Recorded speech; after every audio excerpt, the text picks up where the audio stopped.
Hello and welcome to another episode of 3 Questions. Today I am with... I'm Marc Laurenson, and I'm kind of nervous actually. I don't know why. And everybody who watches my channel knows that this happens and that I live for these moments. It's purposely done for you to be nervous. Okay. I'm a little brutal that way, but yeah, this is how we do it. It's nice to have spontaneous questions. I'm going to change a couple of the questions possibly. I know you've watched an episode before, but you don't remember the questions per se. No, I remember the people, and I remember you, and I remember it was fun. Yeah. It looked like a lot of fun. Yeah, just think fun. So I'm hoping that this is going to be the same. Yeah, no, it always is. It's not like I'm going to ask for your bank account numbers or anything like that. So yeah, welcome to 3 Questions. As always, for the most part, the astrologers who are guests on my show don't know the questions I'm going to ask. They're pretty standard ones, and it'll flow. So saying that, we'll jump right in. Mm-hmm. I'm going to switch my first question that I usually ask and move it to another place. And I'm going to jump right into this one. Mark. Nicholas. What is your earliest memory connected to astrology? My earliest memory connected to astrology would have been getting my first astrology book when I was 10 years old. And I've mentioned this in other interviews that I've had about feeling that I already kind of knew what I was looking at and what I was reading. Mm-hmm. It didn't feel very much to me like, oh, this is interesting, I need to get into this. It felt very much like it was very familiar to me. Mm-hmm. Like the signs particularly were like old friends.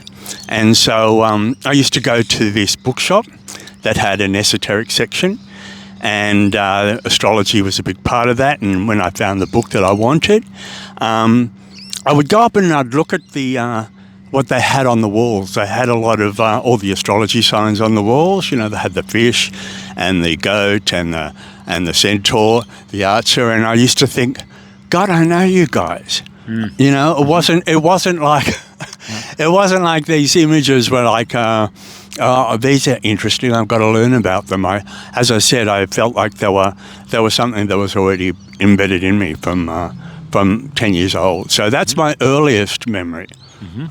of astrology and wanting to become an astrologer even at that age. Yeah, and I'm thinking, as those who watch this know, I've talked about my past. Like, I answer these questions all the time, and you know, for me, when I was young, it actually was through I don't know how old I was, but when you're looking at constellations, you know, as a kid, there's a book. Actually, the person who used to write the Curious George books, do you know Curious George? No, I don't. Oh, it's an American children's book, and it's about a monkey called Curious George, and there's a man who is his, not tamer, but owns him, and he's called the man with the yellow hat.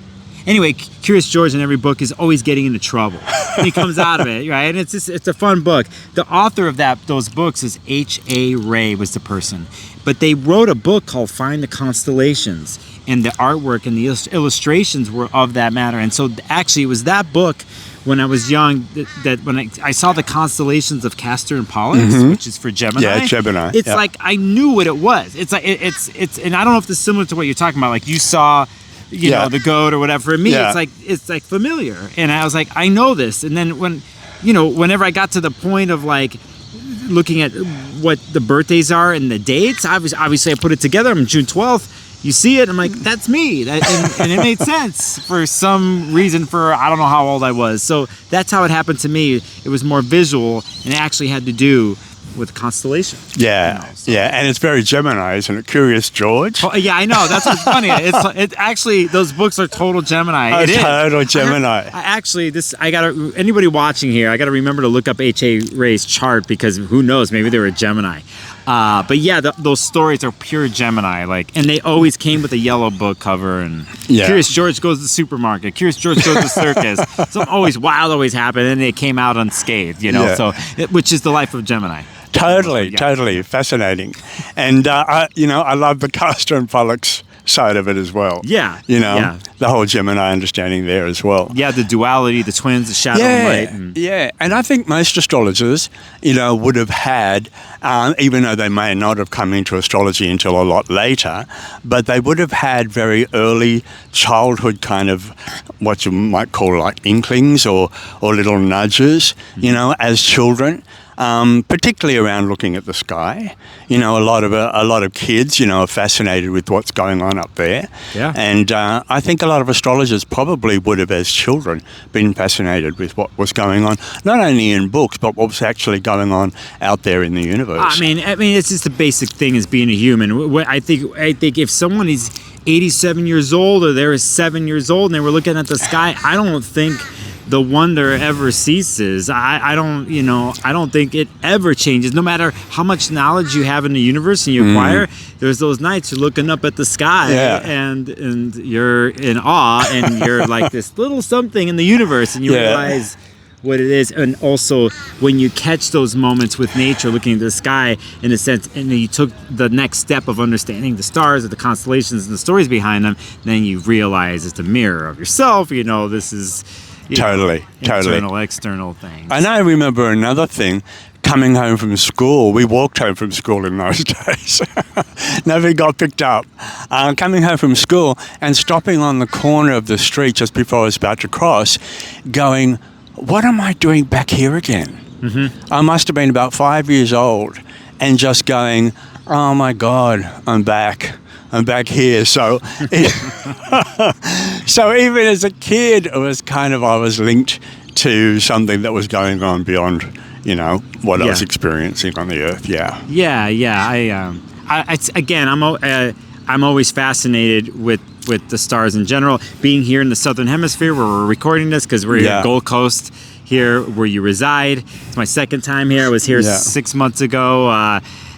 For me, I'm not used to being here. I was the other night, I was walking and I was like looking at the moon. It was the first quarter moon, but it was in reverse, right? It was in reverse, or the Southern Cross. Yeah, you don't see that in Northern Hemisphere. No. So like part of my attraction to being here and what I want to do in the future when I come back, we're on a tangent right now, but that's how it is with you and I.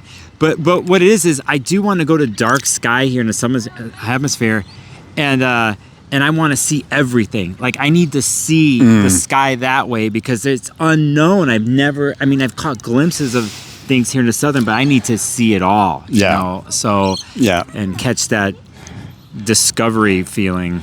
Yeah, it's fascinating down here because everything is different. Everything is backwards. Yeah, everything's backwards.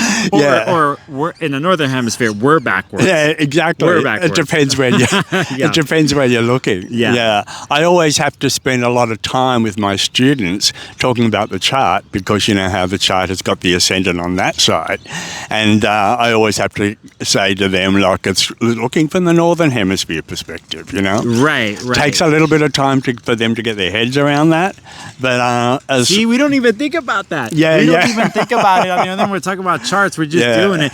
Here on my channel, people know when I'm doing my forecast, I'm always including it's a day ahead for those my friends in Oz. Because I have a crew of people here and followers that are there. Anyway, or like I say, happy summer solstice, and it's like no, it's happy solstice, summer. Or winter down there. Winter. It's winter down here at the moment. That's why I've got my jumper on. It's winter down here, and it would hit 74, by the way. Yeah. But if we were farther south, it would be a lot. Yeah, it's different. It's different further south. Yeah. Yeah.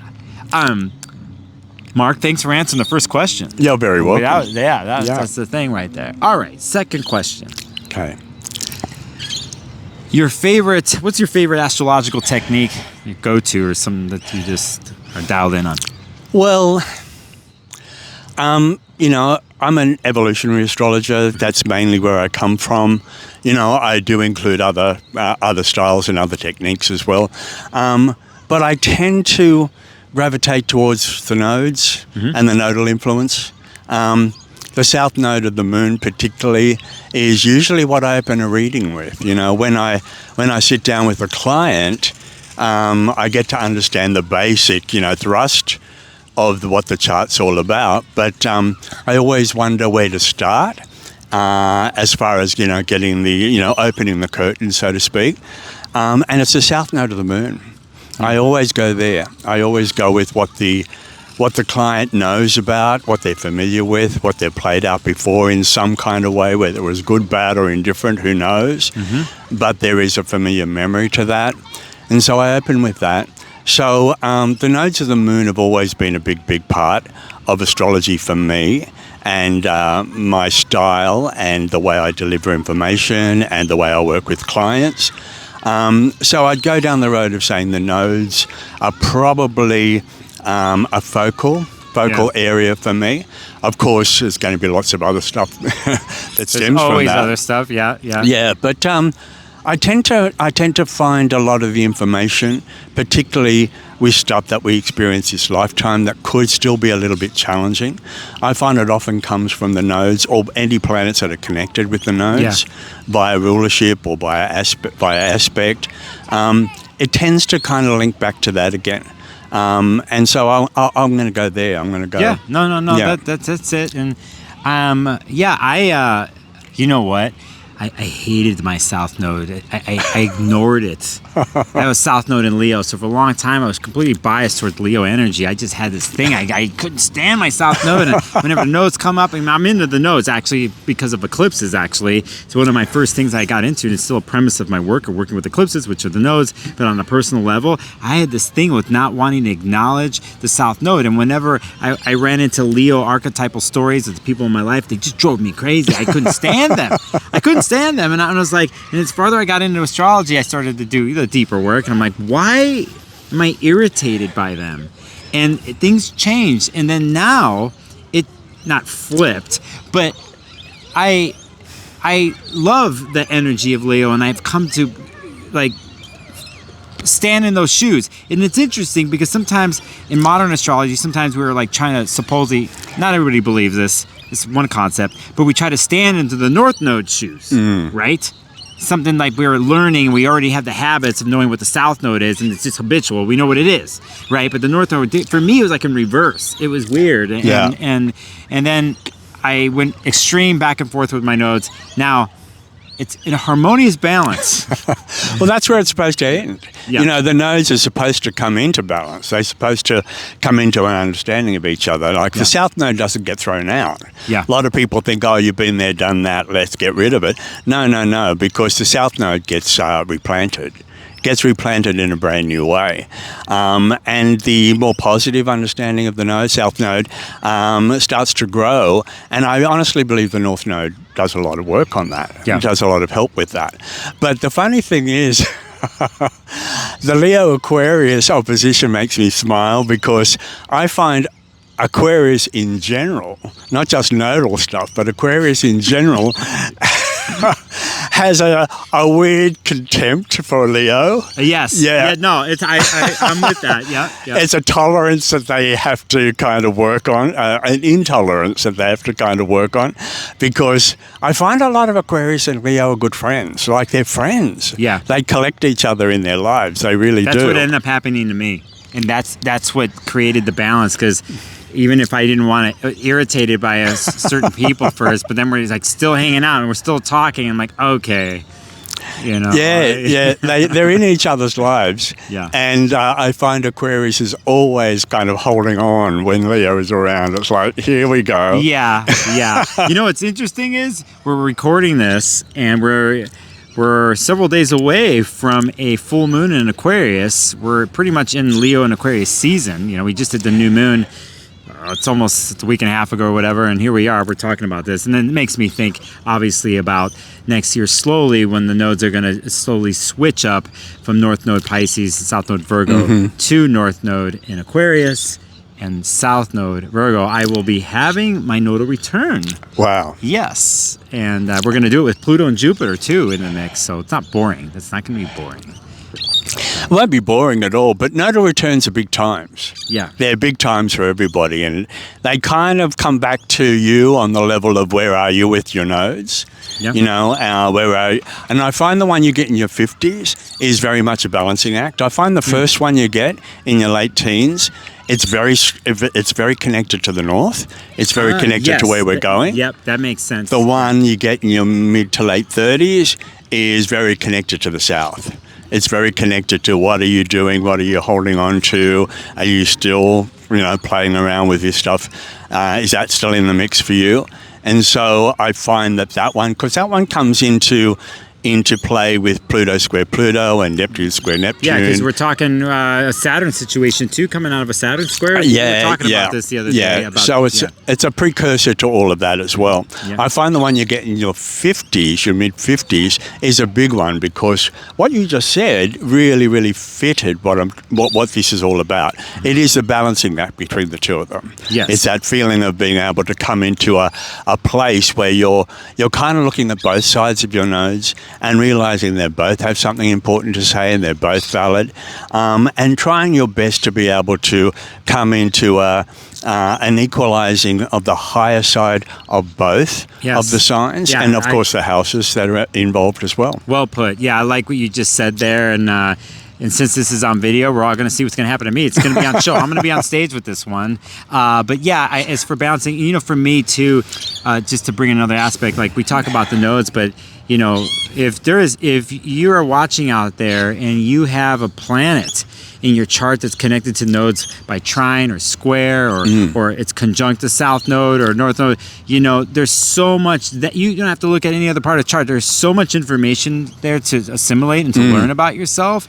For me, it's squares. I mean, my node squares my ascendant and my descendant. So that's kind of like the cross in my life. And, if I go back to saying, I was running away from the Leo South Node, which is ruled by the sun, right? And I'm a Saturnian person, first house, my ascendant. I can say now that I was avoiding my own shine. That, like, in a sense, I wanted to be seen, but at the same time, I didn't, or like I felt like there was some stigma attached to being seen. Like, why would I show myself? And whenever I saw somebody shining in the Leo way, they kind of irritated me. It's like they're just trying to get the attention. They're just trying to do this. And sometimes it's that way, but most of the time it's to shine, to show who you are in the world, right? And so it's interesting when you say this age and what's happened to me personally in the astrology all these years, that I feel like I'm shining, like I have the balance that you're talking about. I could say that. I'm testifying right now. And you're doing it. You're doing it really well. I see a lot of the really positive qualities of your Leo North Node in you, because... Or South Node. Leo South Node, sorry, the Aquarius North Node. The Leo South Node in you, of course. Yeah, but, Leo at its best is arguably the most generous sign of the zodiac, because it really is about that generosity of spirit. That's what it is. It's really about me and who I am and what I have as just being me. And I want to give that to you. I want to make you feel good. I want to make you feel alive. I want to make you feel happy just by being me. And that is so beautiful and so sacred when it all boils down, because it's not a selfish sign. You know how a fire sign, especially Aries and Leo, get caught up in that. Yeah. It's not a selfish sign. It can be played out selfishly, of course, but it's a very, very giving sign. It's like the sign of the sun. The sun comes up every day, keeps us alive, keeps us warm, keeps us happy. We love the sun. Yeah, we need it to grow, or literally grow food. Exactly. We need it to grow. And I think it's interesting we're talking about this considering the week that we're having with the lunation and what's happening here. But okay. The notes. I love it. The notes. I love it. All right. All right. This question, I'm going to ask this one. I'm going to ask another one quickly afterwards. We'll just do this one. I ask people on this channel about certain things they're reading. Let's say they're not necessarily dealing with astrology or something they're researching or influenced by or inspired by. Anything in your world these days that you're bringing in? I'm not reading anything in particular at the moment. I'm kind of drawn to the draconic area of astrology at the moment, not doing a lot of reading on it myself, but looking at lots of charts of people I know and clients' charts, and doing my own particular research on the draconic astrology side of astrology. I'm really drawn to NDEs, near-death experiences at the moment. Oh, really? Oh. Huh. Well, I've always loved that side of life anyway. Yeah. But you know how there's so much YouTubing, of people who've been crossed dead, over and been clinically dead, or whatever you want to call it. Yeah, and all their experiences. So, I eat all that kind of stuff up. I love the idea of what people have experienced on the other side, so to speak.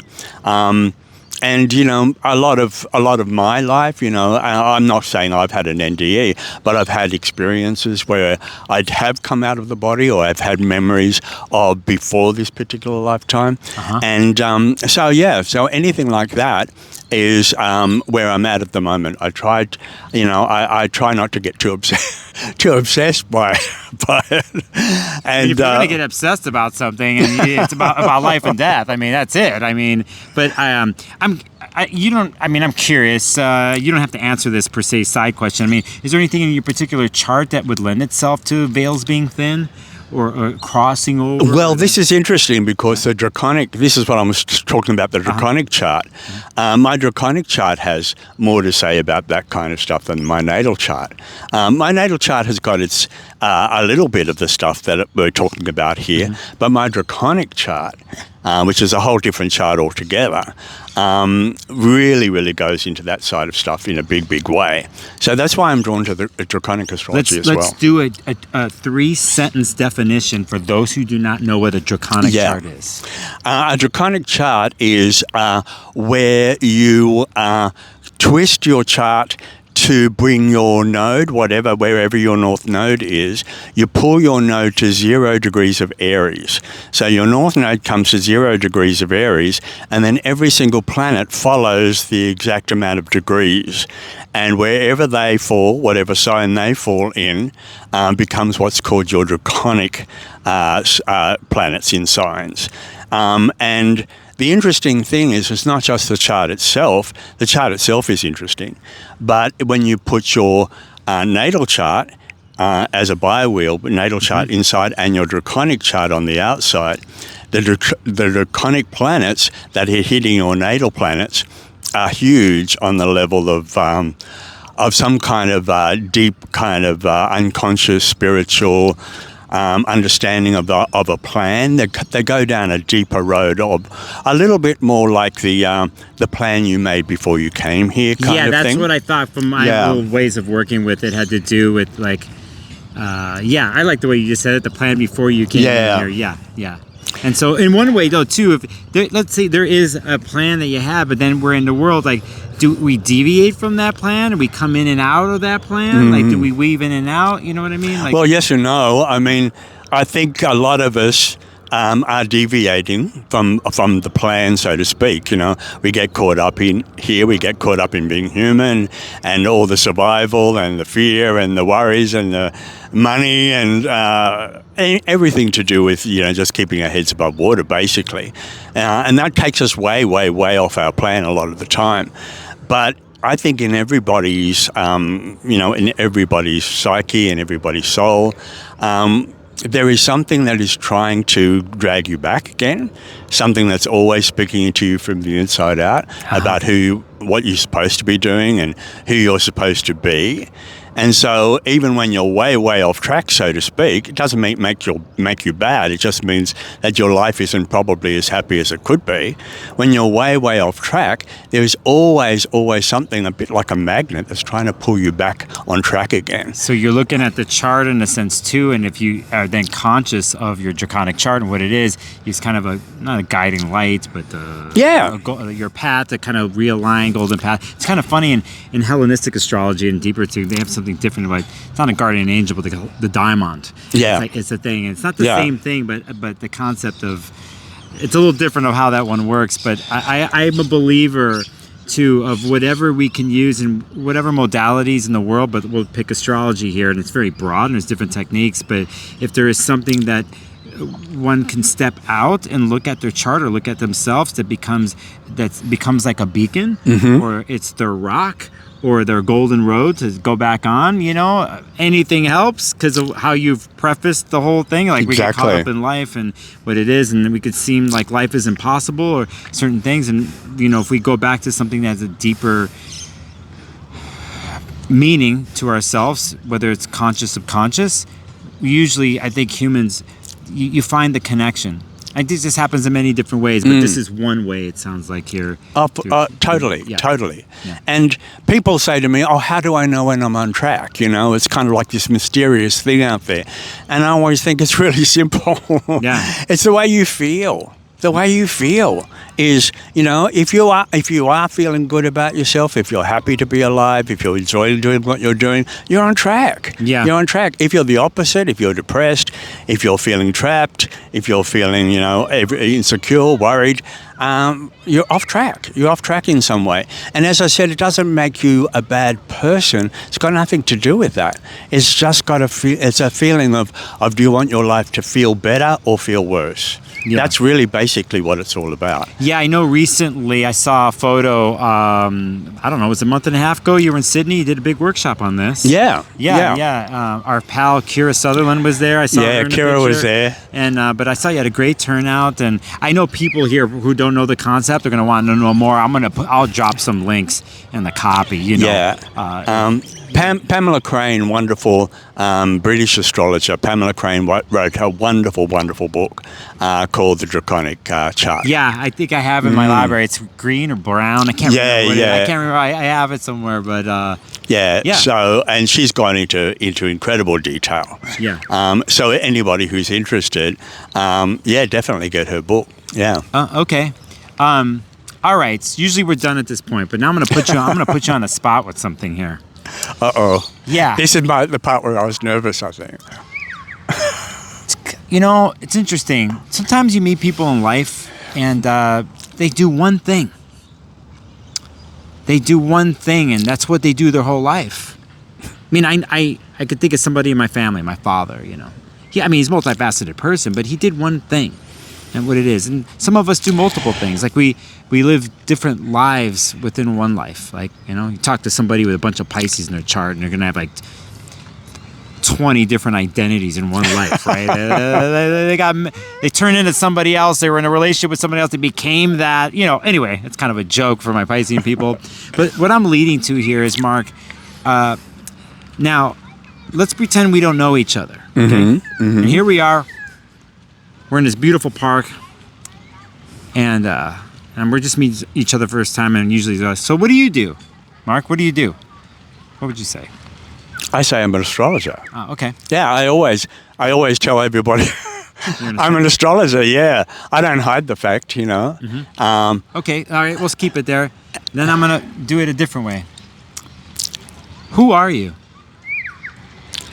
That's a really interesting question, because I'd like to say I'm an astrologer, but I know I'm more than that. So,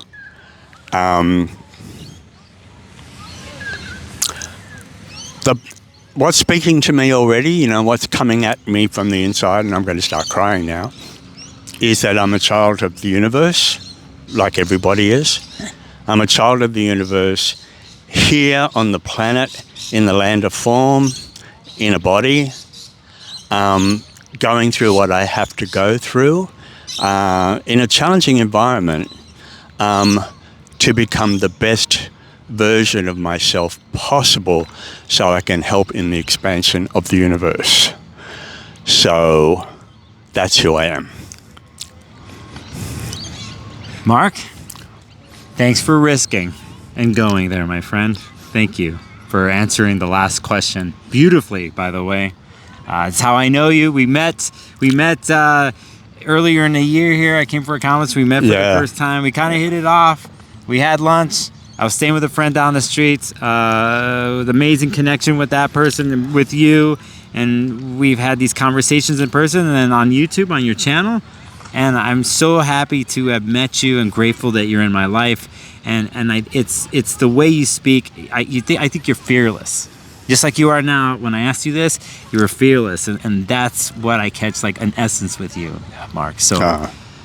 Thank you, Nicholas. But I feel very similar to you, about you. There was something about when we first met. I was speaking at the conference here. Nicholas just popped in, crashed the party on a Saturday night over there.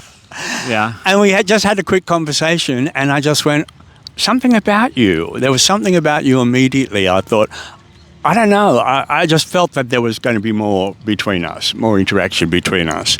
Yeah. And we picked up on each other's energy really, really quickly. And there's something about you because you are so different from anybody else. any other astrologer I know.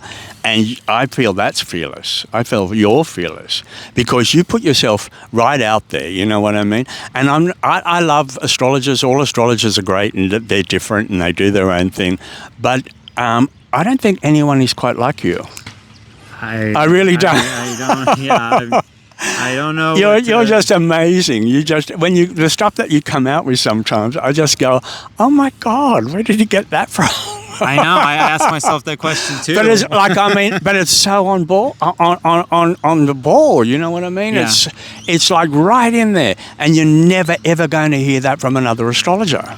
You're never going to hear that from another astrologer. What comes out of this guy's mouth? You're hyping me up here, my friend. But thank you. I thank you because, again.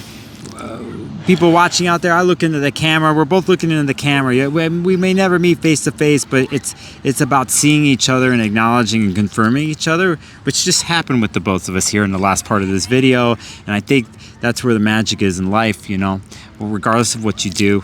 Whether you think it's destiny or things are fated for meeting people, it is. I don't think anything's random. It's not random we're doing this. It's not random I'm here 6 months later and I'm probably going to be back here again, which is the way it's looking. But the synchronistic feeling and feeling that you're connected to the universe and it happens with other people, that's the way I feel with you, Mark. So cheers to you, and thanks for coming on the podcast on 3 questions. You're more than welcome. It's been great. Yeah. Thank you. Where can people find out more about you? Well, Sydney Astrology School is my school. I'm a teacher there. I'm the creator of Sydney Astrology School. Anyone can join at any time. It's an international astrology school. I have a YouTube channel. If you just go to my Sydney Astrology School website, www.sydneyastrologyschool.com, all my handles are there. You can go to my YouTube channel, which I do at least one a month, sometimes more. My Instagram channel's there, and my Facebook Yeah, your links channel. are there, your Instagram. We were before this video, we were talking tech stuff, all that. But yeah, I'll drop all those links in the copy as I do for these 3 questions interviews. We just hit the right time doing this with the light here in this park. Yeah. This park's magical. I done a bunch of videos here earlier in the year, and it just always flows for me. I don't know what is going on with this part of the world for me. It's a Pluto line, by the way, just for those. I got Pluto line going through this. Yeah, and But, Pluto lines can be really, really positive. Yeah. I had some amazing experiences on a Pluto line myself. So, really that. wonderful healing experiences for me. Yeah. Pluto's directly on my moon right now, and on my Pluto line, and that's how it's going this year. That's why I feel the story's not done here. So that's what's up. Again, I want to thank all my Patreon members and my channel members who my paid and my other supporters. They help me do this kind of thing and these interviews and all that. I love doing it, and I love talking with other astrologers. So again, Mark, thanks for coming on. Thank you, Nicholas. Thanks, everybody. See you later.